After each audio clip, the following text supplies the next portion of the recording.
Improving Learning and Memory Through Sleep, Exercise, and Other Healthy Habits by Lindsay Allison.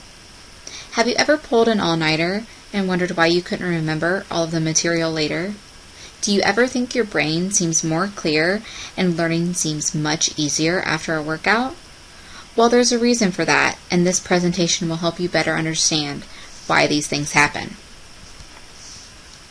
By the end of this presentation, you will be able to summarize why sleep and exercise are important in learning and memory, explain the benefits of exercise in various stages of life, and develop strategies for managing stress. Healthy habits like sleep and exercise are important in learning and memory.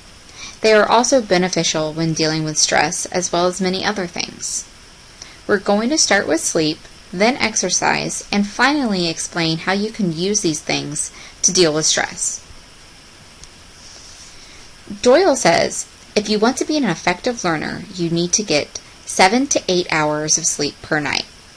You cannot process new information into long-term memories without the appropriate amount of sleep.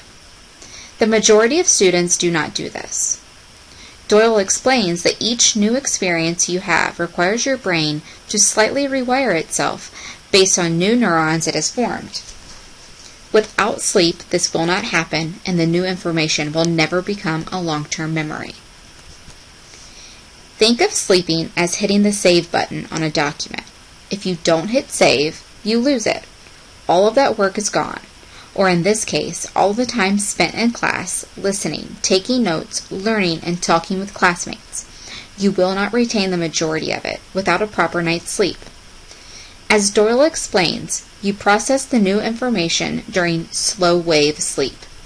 But the REM cycle of sleep is where the newly processed information is stored. You don't have to wait until the evening to start this process. If you have the time, you can take a nap in between classes. Have you ever pulled an all-nighter and wondered why you can't remember any of the information later?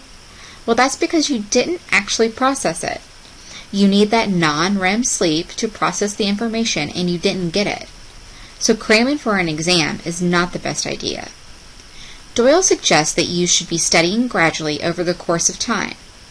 Make outlines, organize the information, use mnemonic devices, rehearse the information, or just put it into your own words. All of these things are better than trying to pull an all-nighter and attempt to cram a few weeks' worth of information into one night. Wine mentions that the ability to learn new things can drop 40% without sleep. Build breaks into your schedule if you can. You can take a nap like I mentioned earlier. If you have enough time for a workout, that would be great too, or just some kind of physical activity. Walk around the block a couple of times, or walk the stairs to get your blood pumping a little bit. Try not to schedule your classes all back to back. By the end of the day, you will be exhausted and your brain will be totally overloaded with information. You need the break in order to have a fresh mind. Exercise makes learning easier. Doyle explains that exercise or physical activity in general sparks the master molecule for learning in the brain. This molecule is called brain-derived neurotrophic factor, or BDNF. BDNF promotes growth of new neurons. As I mentioned earlier, each new experience requires a new neuron.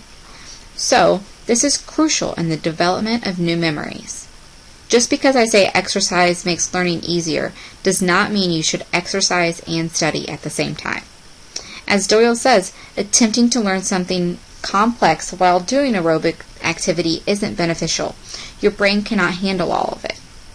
Wait until you're finished exercising, then do your reading, homework, etc. This is the ideal time for learning. Exercise also affects the neurochemicals that could improve alertness, focus, motivation, paying attention, and positive attitude. Doyle also says any movement is better than no movement, but aerobic activity is the most beneficial to learning. It is especially beneficial when you are learning a new activity, like tennis, Zumba, martial arts, etc. When you think about it, this makes complete sense. Hundreds of years ago, humans were moving around and learning to survive and therefore developing their brains. So we are made to do this and therefore greatly benefit from it. There isn't a clear-cut rule on how much exercise you need to enhance learning, but Doyle does mention that a good rule to follow would be 30 minutes of aerobic activity with your heart rate increased to the appropriate levels for your age, 4 to 5 times per week. We've been discussing how physical activity and exercise can benefit the younger generations when learning new information in a classroom setting. But they are not the only ones that can reap the benefits of exercise.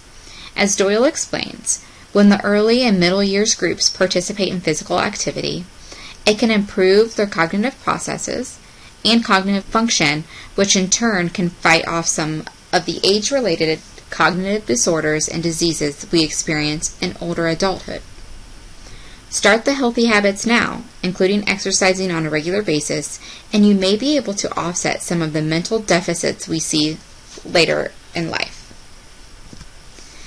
Sleep and exercise are not the only healthy habits that you can start now and carry through older adulthood.